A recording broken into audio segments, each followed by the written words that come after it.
Hello everyone and welcome back to my channel Edmond Mindaros, and for today's quick tutorial, and I'm going to show you guys on how to change the message layout on your Yahoo Mail account.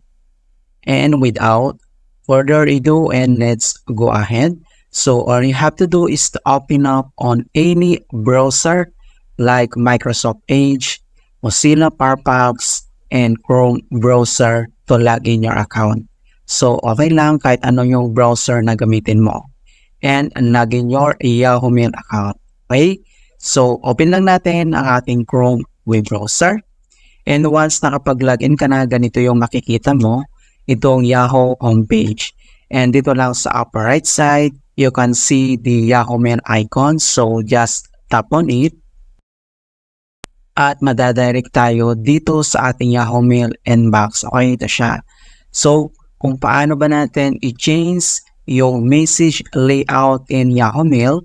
So, dito lang sa upper right side, makikita mo dito yung icon settings. Ito siya. Okay, so kailangan mo lang i-click yan. And next step is scroll down. And you can select the message layout.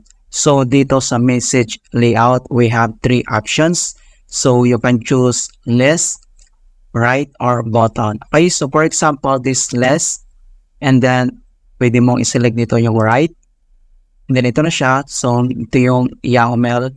And then, yung button. So, click yung button, and then ito na siya. Alright, ito yung message natin. Okay, so it depends on you, upon your needs. So, you can choose list, right, or button, mga kaibigan.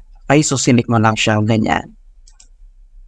Right? So, napakasimple lang. No other actions, settings na pwede mong i-click dito. So, just only go to message layout and select dito lang sa tatlo.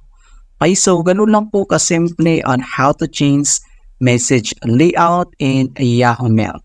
And please don't forget to like this video, subscribe to my channel for more quality content. Thank you guys and see you in my next tutorial.